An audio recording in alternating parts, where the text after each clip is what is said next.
Olá, sou o pastor Murilo, estou aqui mais uma vez para trazer uma mensagem de amor e de esperança para o teu coração. Dai, pois, a César o que é de César e a Deus o que é de Deus. E nesse bate-papo de hoje, tenho o dever de relembrar os compromissos que você assumiu no dia em que o Espírito Santo tomou seu coração, fazendo com que você tivesse consciência dos teus pecados.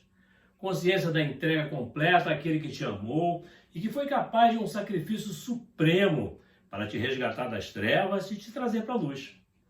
Porque Deus amou o mundo de tal maneira que deu seu Filho unigênito para que todo aquele que nele crê não pereça, mas tenha vida eterna, como vemos em João capítulo 13, versículo 16.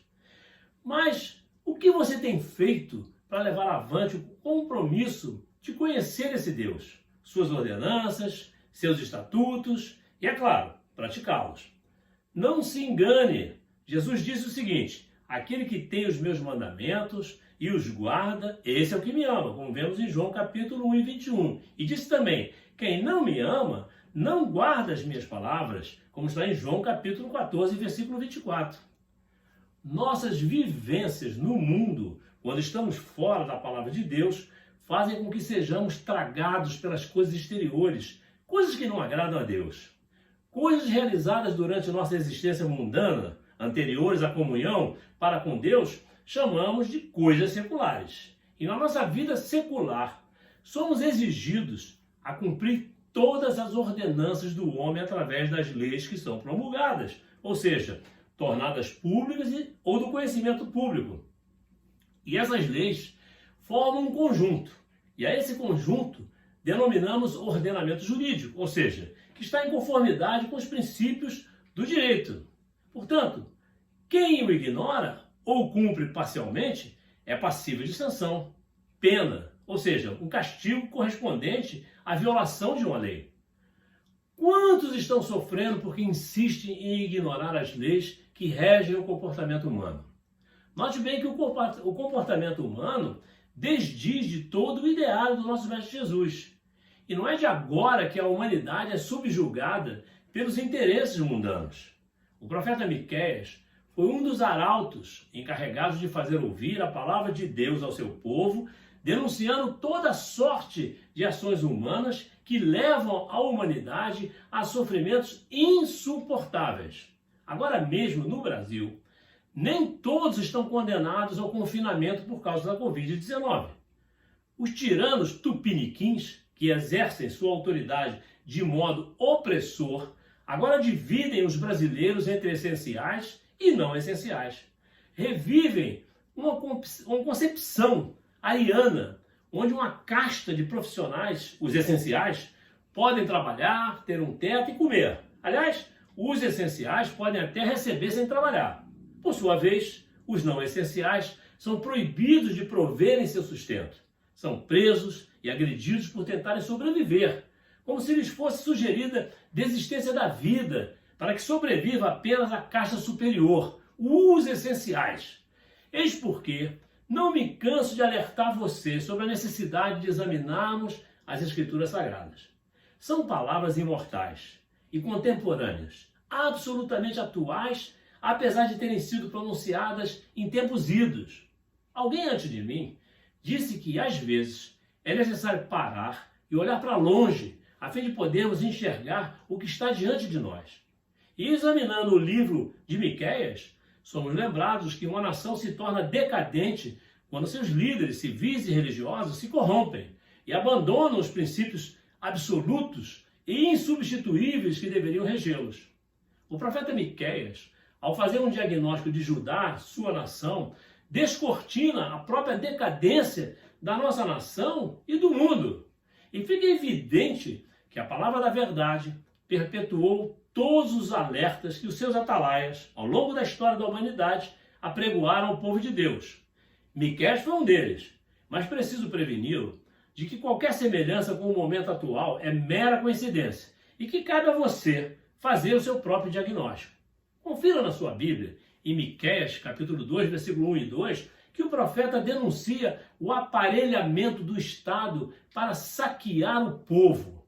Os líderes do povo maquinavam o mal em seu leito e, ao amanhecer, Já colocavam em ação todos os seus planos malignos, porque o poder de fazer o mal sempre esteve em suas mãos. Tudo quanto cobiçavam, tomavam. Tudo quanto desejavam, extorquiam, porque o Estado estava aparelhado para a roubalheira. Mais uma vez, alerta que qualquer semelhança com o Brasil dos últimos governos, anteriores ao atual, é mera semelhança. E observe que em Miqueias, capítulo 3, versículo 2, a inversão de valores da sociedade é apresentada. Miqueias diz que o povo se corrompeu a tal ponto de aborrecer o bem e amar o mal. E isso não é apenas tolerar o erro, é inversão de valores. É aplaudir o que deveria ser repudiado e repudiar o que deveria ter sido promovido. A sociedade brasileira está assim também. Chama luz de trevas e trevas de luz. E Miqueias, capítulo 3, versículo 2, diz que os líderes políticos, em vez de servir ao povo, se servem do povo. Em vez de atender às necessidades do povo, exploram o povo, arrancam a pele, reduzem a pó seus ossos e devoram sua carne. Os líderes só negam proteção ao povo, mantendo-o submisso aos seus interesses mesquinhos. E fica claro, em Miqueias capítulo 3, versículo 9, que esses líderes chegaram ao extremo de abominar o juízo e perverter tudo o que é direito. Os líderes eram e são o maior problema da nação, o maior flagelo para o povo, como costuma acontecer no nosso país. E o profeta denunciou e tornou visível e expôs abertamente também a corrupção do poder judiciário, dizendo em Miqueias capítulo 3, versículo 11, os seus cabeças dão as sentenças por suborno. Não havia, meu irmão e minha irmã, qualquer esperança de justiça. Os fracos eram esmagados pelos fortes. Os pobres eram espoliados pelos ricos. As cortes estavam rendidas ao esquema político da corrupção. Estavam a serviço do Estado para explorar a população. Os juízes, que deveriam fazer cumprir as leis e aplicar a justiça, por dinheiro, condenavam os inocentes, mantendo-os encarcerados e inocentavam os culpados, deixando-os livres. E fica para mim, e deve ficar para você, muito claro em Miqueias 7, versículo 3, que havia um conluio, uma cumplicidade entre os poderes constituídos. Miqueias mostra que o poder executivo, o legislativo e o poder judiciário estavam mancomunados na prática do crime.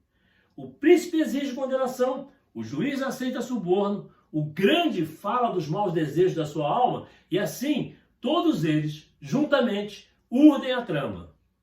Na realidade, vivenciamos a falta de bom senso do poder judiciário que a cada dia nos surpreende com suas decisões precipitadas, decisões inadequadas e invasivas, além de questionáveis à luz do direito e garantias constitucionais que, infelizmente, até mesmo por parte do Supremo Tribunal Federal estão sendo colocados de lado. Dessa forma, temos hoje um sentimento de que a cada dia que passa, nossa justiça fica menor.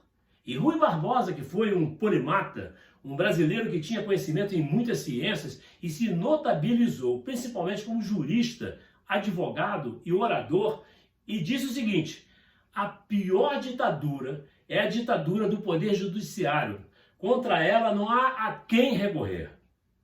Uma coisa, meu irmão e minha irmã, é um dos poderes constituídos se corromper. Outra coisa é quando os poderes se unem para a prática do mal. Havia uma teia criminosa que sugava toda a riqueza do Estado e oprimia o povo. Mas não ficava por aí aquilo a que todos estavam sujeitos. Verifique em Miqueias, capítulo 3, versículos 5 a 11, que o profeta também denuncia a corrupção na religião. Miqueias mostra uma realidade que campeia nossos dias, nos quais homens e mulheres que haviam se comprometido a ensinar a palavra de Deus, deixaram de pregar a palavra de Deus com fidelidade, deixando-se levar pela sedução do lucro. Assim diz o Senhor acerca dos profetas que fazem errar o seu povo, que mordem com seus dentes e clamam paz, mas contra aquele que nada lhes dá na boca, preparam guerra, como está em Miqueias, capítulo 13, versículo 5. Miqueias, meu querido, como se estivesse vivendo hoje, diz, os seus sacerdotes ensinam por interesse e os seus profetas adivinham por dinheiro. A igreja, meu irmão, minha irmã, é a consciência do Estado. Mas quando sua liderança se corrompe e busca o lucro em vez de pronunciar a verdade, em vez de ser bênção, se transforma em maldição. Veja bem, o profeta em Miqueias 7, versículo 6, também dirigiu seu alerta à corrupção da família. A família é o último reservatório moral de uma nação. Se cair, o povo se chafurda na lama. Os porcos chafurdam na lama e a corrupção chafurdou a honra da família. Chafurdar significa enlamear. Bem, como estava a família de então? Miqueias responde: porque o filho despreza o pai, a filha se levanta contra a mãe, a nora contra a sogra, e os inimigos do homem são os da sua própria casa. Bem, fique certo de que nenhuma nação é forte se as famílias que a compõem estão se descaracterizando. O resultado dessa decadência é o caos da sociedade, como está escrito em Miqueias 7,2, pereceu da terra o piedoso, e não há entre os homens um que seja reto. Todos espreitam para derramarem sangue, cada um caça seu irmão com rede.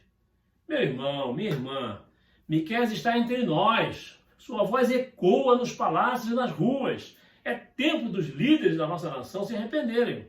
É tempo do povo se voltar para Deus. Ele é o único caminho, a última esperança para a nossa nação. E seu nome é Jesus Cristo, nosso Mestre e nosso Senhor.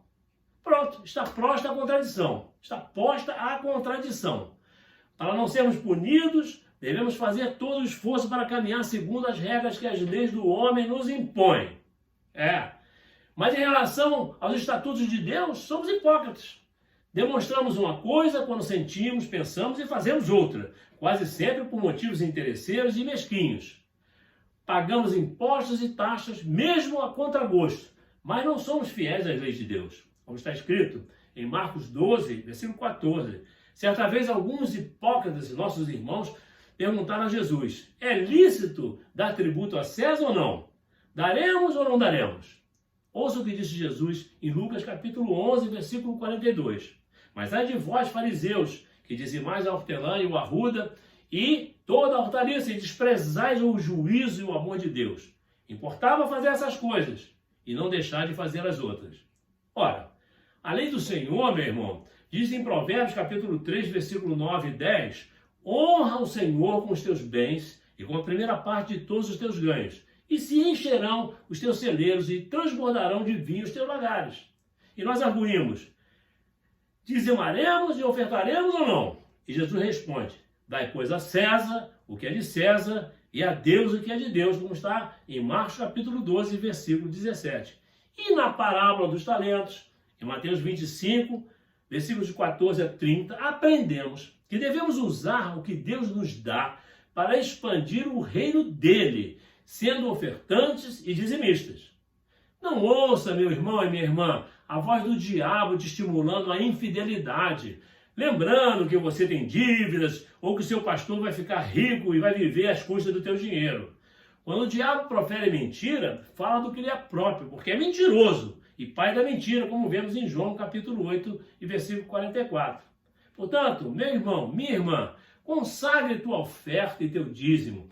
Declare logo, sem pestanejar: Senhor, eu me entrego a ti, renovo meu voto e meu compromisso em te obedecer.